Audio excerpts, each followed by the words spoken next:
$7,625 a month under that scenario. I think, Andrew?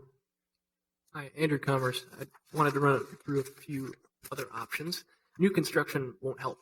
City design and historic review restrict what could be built behind the house. One owner-occupied ADU with 1,386 square feet. One contractor quoted over $400,000 for that, while a sale based on the same percentage, average cost sales price that John mentioned on the Linden Hills comps would result in a $44,000 loss. You add that loss to the $500,000 loss resulting from the value taken by the landmark status. And what land would we use for a cluster development? We control one smaller lot next door with a house we intend to keep. Buying adjoining land, all R4, would not remove the design and historic restrictions on what we could build, so the extra land cost would only make matters worse. It's not reasonable. The idea to subdivide the lot referenced a 70-foot street front, but ours is only 50 feet wide. So you're going to get subdivision approval for a back lot that needs to access the public street somehow via 10-foot bands on either side of a landmarked house. It's not logical, nor is it reasonable to expect a meaningful buyer to, take that alley side house. Then the idea to create a literary arts center or retreat. First, the property is not zoned for commercial use. And secondly, zoning issues aside, the cost to purchase, renovate, and maintain would never be recovered by the operating revenue. And if proposing the arts center would rent the house, the monthly rent would need to be more than $10,000, which for any rational organization would instead, choose to secure 10,000 square feet in an arts facility zoned and constructed for that. Again, not a reasonable idea, highlighted by the fact that it hasn't happened in the last 30 years during which it could have happened. Lastly, it would be unlikely you could gain permission to move the house, but even if you did, your loss would exceed $850,000 after the cost to purchase a new lot, build a new foundation, move the house, rehab the house, and sell it for market value. There are no reasonable alternatives to demolition. Demolition approval paired with a public art condition is the only way the council conducts a plan to generate property tax 30 times what it would be if landmarked, and guarantees safe transfer of Brenda Ueland's legacy to a more visible and inclusive commemoration, which I'd like to talk about. We commit up to $70,000 toward a public work of art to commemorate Brenda Ueland's legacy. The art will be chosen by the community. We have funded Minneapolis public art before.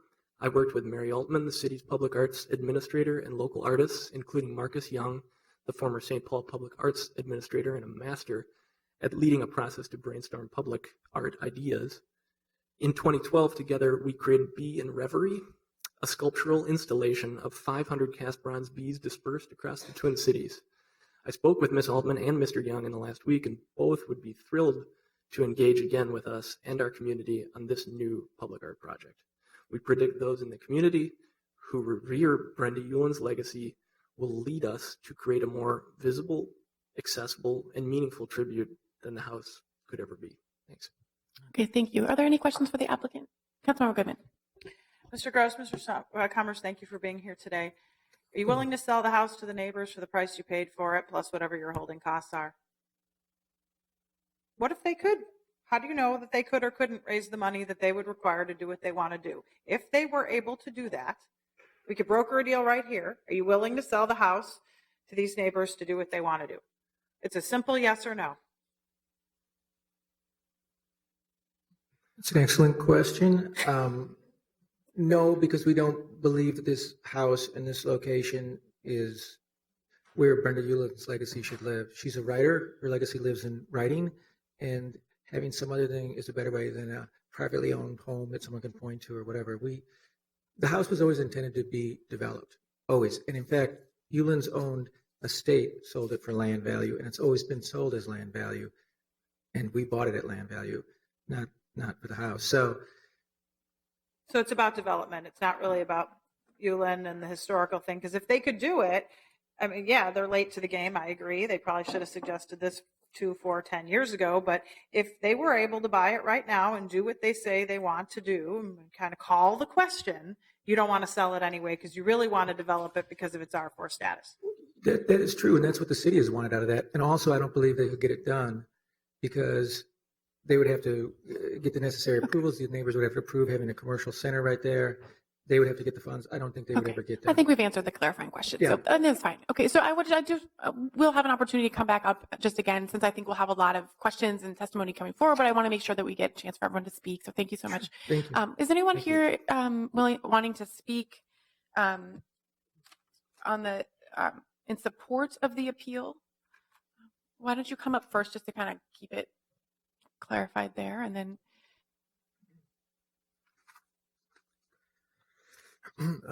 Hi, my name is Kevin Kirsch. I own a condominium at 2700 West 44th Street. It's a few doors down from the residence in question.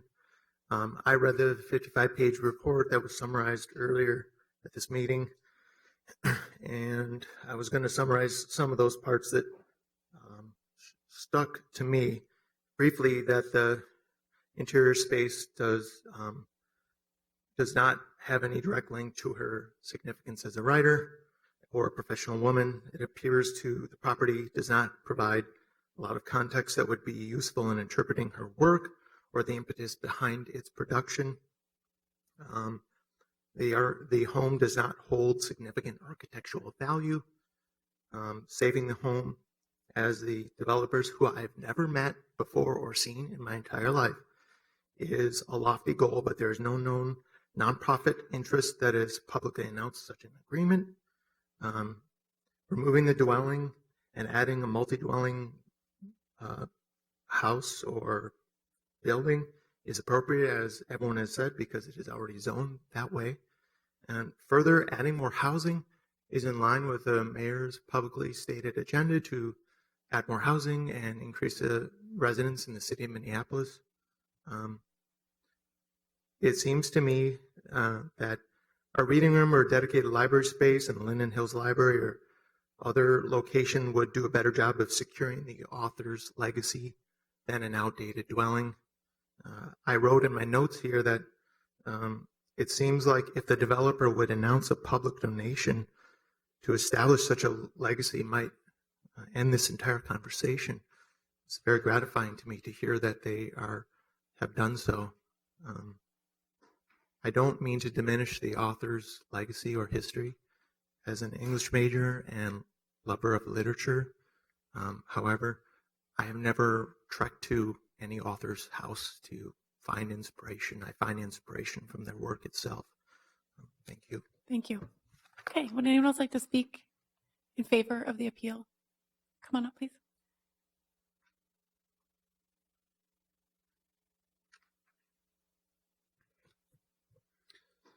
Hi, I'm Chuck Duncan. I live in a neighboring Fulton neighborhood, and I'm in an awkward position because I'm a fan of Eric Utney, and I know he largely spearheaded this effort for historical preservation, and I appreciate many of his past works. I'm also a fan of Gross and Commer's architectural work and their preservation work in the past. The works at Upton 43, Rose Street Patisserie, they've the Andale Taqueria. It was a rehabilitated Embers restaurant that was definitely going to go to big box development, but instead it was rehabbed and set up for a local small business owner to expand their business, and they've done so very successfully and nationally recognized now. So I'm in an awkward position of opposing Eric on this particular issue. I went by the house the other day, and the retaining wall is crumbling into the sidewalk. The roof line is crooked. I mean, I'm not an architect. I wouldn't be able to determine what the rehab value, but I think those numbers have been. I suspect those numbers have been honestly stated. And I also am really sympathetic to honoring Brenda Ueland's work, but to cast this house in amber instead of allowing the development from a local business owner from a pair of local business owners who are very, very sensitive to neighborhood issues and neighborhood personalities and support local small businesses. I think a more fitting tribute exists, and certainly money is available to provide a more fitting tribute at Linden Hills Library or Lake Harriet. Thank you. I'd like to see something more. Thank you along for your those lines. testimony. Thank you. Would anyone else like to speak in favor? I'm sorry, I'm not in favor, but I have to leave. Please come on up. Thanks for doing that. Thank you. My name is Joellen Halgo, and I have been the chair of the Linden Hills History Study Group for about 20 years. The History Group has hosted 2 programs, one specifically on Brenda and one on Brenda and her mother, Clara. I am not here to speak for the History Study Group, but I am an active member. And I do want to thank the Historic Preservation Commission for the wonderful report on Brenda, and thank you for the process. Brenda, an author of notably acclaimed books and significant articles called Linden Hills, Neighborhood Her Home. The neighborhood and her life in Linden Hills was often described in her writings. The physical setting and the house are intertwined with what Brenda valued, love of community and the lake. The house is a good example of the housing stock at the time that the neighborhood was developed. The primary focus of the building's preservation should not be dependent on an architectural note, but rather the building tells the stories of residents and the community's past. Preserving homes of notable residents from the 20th century and notable women in particular requires actions when structures are threatened. There are no houses to recognize the significance of a former resident from the Linden Hills neighborhood. There are very few in the city or the state that recognize women. Minneapolis and Linden Hills needs to preserve historic structures that pertain to significant citizens. What would it take for a woman author, journalist, their home to qualify to be preserved? I believe that Brenda Ueland meets and exceeds those standards. And just aside, a plaque at the Linden Hills Library is not appropriate. There's Edith Frost would be a more appropriate person for that. So I do think that this warrants further study. Thank you for your time. Thank you. Okay. Would anyone else like to come up and speak? We could just kind of go along here. I don't know the password. I need to get this. Why don't we have another person come up and speak in the I'll interim? start while And he's then, doing that. okay. My name is Constance Pepin. I live in Linden Hills. I hope you've had a chance to read the legal memorandum that was submitted to you. And I did just also bring copies of a one-page summary for you. I'm here. Numerous errors and misleading statements about Brenda Ueland and her house at 2620 were made by Preservation Design Works in their December 27th memo on the appellant's behalf. I have time for only a few examples. PVN says historic designation for the site's association with Ueland is not an appropriate or commensurate recognition of her contributions. In fact, her house is the only house among thousands of homes in Linden Hills that is actually designated as a potential historic resource in at least 2 surveys in 2005 and 2013, and it is cited in the Linden Hills Small Area Plan as worthy of study. PVN also says the house is not where Ueland completed her most influential work, and that the house is not directly associated with her significant written works. Some of Brenda's most significant writings were her essays. All of them were written late in her life at this house. Alice Kaplan writes her most important essay on making choices was written in this house. Her book about her mother, O Clouds Unfold, which is called Minnesota History at its Best, was written in this house. PVN says the house does not retain an interior space that can be directly linked to Ueland's significance as a writer and professional woman. Eric Utney, who is here, can personally attest that the house remains configured just as it was when Brenda lived and worked there. The second floor sunroom that was her writing studio and the living and dining rooms where she mentored countless young writers and hosted countless salons are just as she left them, even though the bookshelves have been removed. PVN says the house appears to provide little or no context that would be useful in interpreting Ueland's written work or the impetus behind its production. Numerous testimonials, some to be read by others today, will attest to the importance of Brenda's house. The house is revered by many and is included on tours by local history buffs and people visiting from all over. The statement that 2620 is a distressed physical structure is blatantly false. Another speaker will explain why.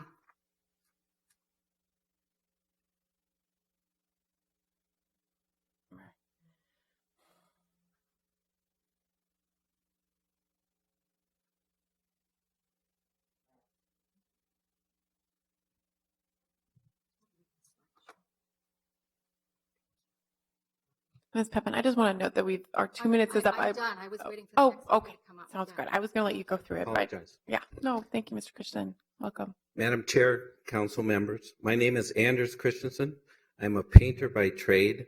I'm the managing partner of Tiger Ox Painting LLC, a general contractor licensed by the state of Minnesota. We specialize in restoring, rehabilitating, repairing, maintaining, and fixing old houses in Minneapolis and St. Paul. I've been doing this work for 40 years. I've walked past the exterior of Brenda's house at 2620 West 44th Street. I have not been inside. I have viewed both sets of interior pictures. Over the years, I've restored houses after fires, after massive plumbing leaks, water damage, storm damage, flood damage, and years of neglect and deferred maintenance. Brenda Ueland's house does not qualify as a distressed property. The stucco is in good condition. The trim is painted. It is not peeling. The exterior could be painted to improve its appearance, but is not necessary from a maintenance perspective. The inside pictures show a house in excellent condition. The basement needs some maintenance. Virtually all basements in older houses in Minneapolis need some maintenance. These repairs are not major or expensive. There may be things that need attention with this house, but you don't junk your car because the brakes don't work.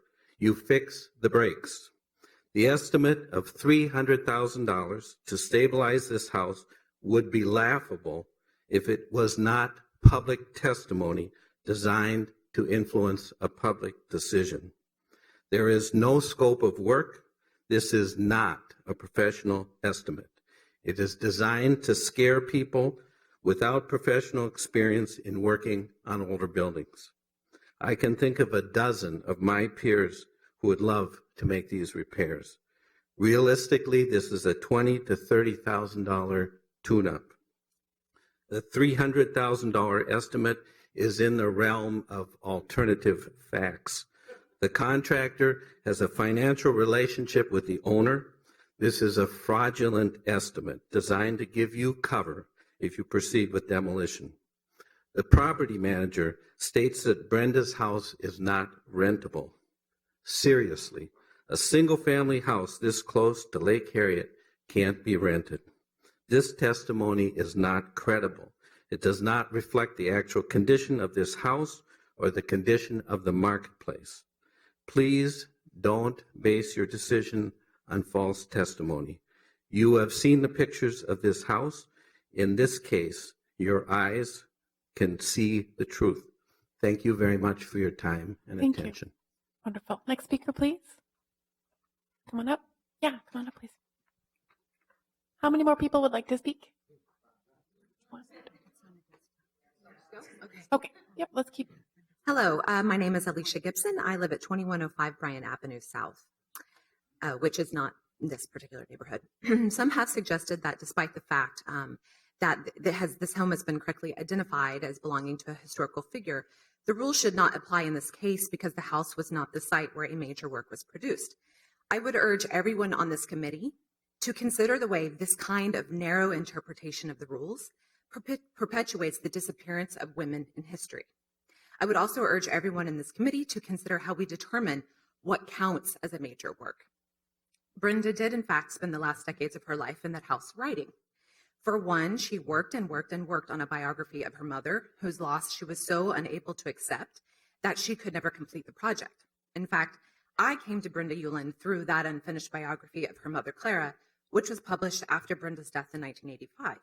The devotion to her mother one finds in this book goes a great way to explain her connection to Minneapolis and Linden Hills.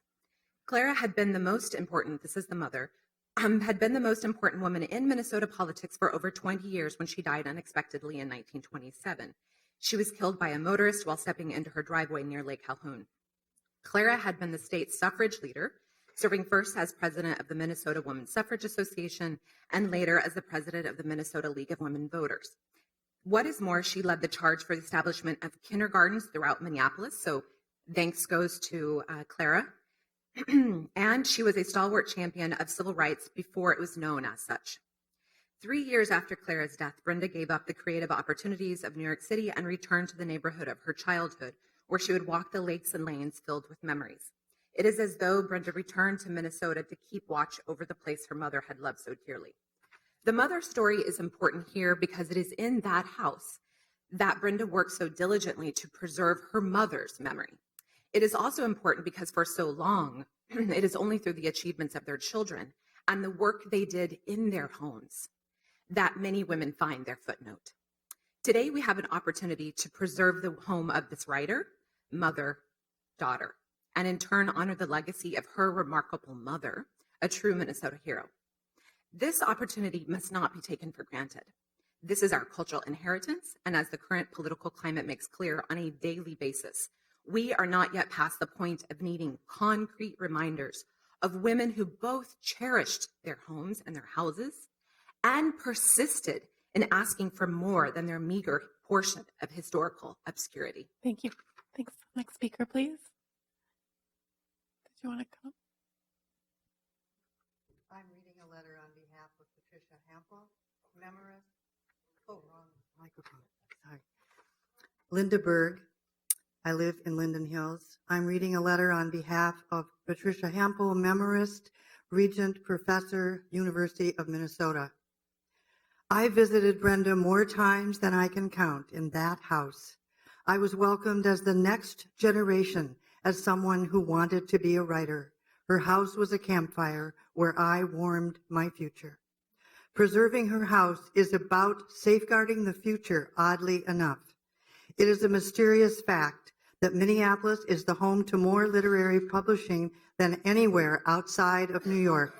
We are a literary center, and we should act like one, honoring this essential writer who has done much to give the city the entanglements that build a soul right there on West 44th. Keep that beloved house from the wrecking ball. Find a way to use this treasured place for the creative life of future writers and readers. Turn it into a literary, not shrine, but library museum workspace for Brenda Ueland Art Studio or something such name. I would dearly love to see that wonderfully situated place returned to its readerly, writerly use with the chance of meditative strides around her lake. Thank you. Thank you. Next speaker, please. Why don't you come on up? Sorry.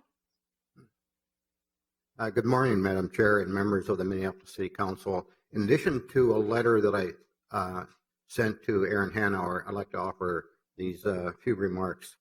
I stood before the Minneapolis City Council during the 1960s or 1970s when Milwaukee Avenue would have been bulldozed by a public agency. But thanks to some research by Jerry Riley, who will be speaking later, Jerry found that common people's history on a street like that needed to be represented. So that's what we did, and thankfully I had a pretty important role in saving that. So it was common people's history that was being saved, but Brenda Ueland is no common person. She's one of America's great writers, recognized by many other American great writers, as you've already heard. You've heard testimony as to the shabby character of this house. What's important is really in a house like Brenda Ueland's, where she did her creative work, the very presence of the house is like a meta framework that gives its importance. It's unfortunate that our city, as I found in my 21 years sitting on the Minneapolis Heritage Preservation Commission, we face things like this quite a bit. We would ask for a study, often, or not often, but occasionally during that study, someone would come out of the woodwork and say, this property has to be saved. Sometimes historic preservation needs time. And I think that that's what would be so helpful here. Also, during my time on the Preservation Commission, we would hear from my friends in St. Paul that they know how to honor their past. Minneapolis just knows how to tear down their past. But unfortunately, people are still saying that. You don't have to go very far to hear that. Just across the Lake Marshall Bridge, and that's where you'll hear these comments from a city that honors its great writers, such as F. Scott Fitzgerald, Patricia Hampel, and I'll add Garrison Keillor. So please save the Brenda Ueland house. Thank you. Next speaker, please.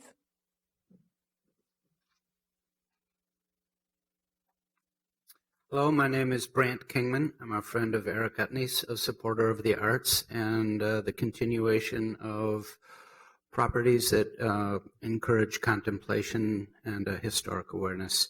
I want to read a letter in support of the preservation from Eric Reiter Strand, the Vice President of the Directors Guild of Norway, who's a writer and director of TV series and feature films. To eradicate this particular property would be an irredeemable violation of Norwegian American cultural heritage. It would violate the legacy of one of the most influential female writers of American modern literature, an act of ignorance I fear we would come to deeply regret. Brenda Ueland descended from a family of a great political and social importance in Norway. Her grandfather was a member of our parliament and remains a famous figure in Norway to this day, known for his advocacy of rights of the have and have-nots in our rural society. My own office actually sits in a building on Ueland's Gate, a central street in Oslo named after him. Brenda Ueland's home on 2620 West 44th Street in Minneapolis, in which she lived and wrote until her death, holds a central significance. Her keen interest in everything Norwegian and her writings about politics, sports, travel to the art of creative writing has given Norwegians an important and cherished outsider's viewpoint on ourselves and our country. Her legacy has continued to spread after her death. There is now a growing interest in Ueland's writing here in Norway, both in academic circles and in the creative arts. There are books written about her, news stories covering her, and films being prepared about her life, both documentaries and fiction. In Europe, we have a strong and proud tradition in our legislation of protecting our sites of cultural heritage, preserving the past for the benefit of our future. Please do not make the mistake of erasing the most important site that remains as a witness of Brenda Ueland's life and work. Thank you. Thank you. Next speaker, please. Do you want to come on up? Welcome, thanks. Madam Chair and council members, a group of men want to build a parking ramp on West 44th Street across the street from my house. These are the words of Brenda Ueland in 1984. The first outrage they will commit is to cut down an utterly beautiful, flourishing maple tree. I don't know if it was the influence of Brenda's letter or not, but the group of men never built their parking ramp, and the house and the maple tree still stand. Though for how long? How much longer will we allow modest-sized houses and big trees to stand in front yards on this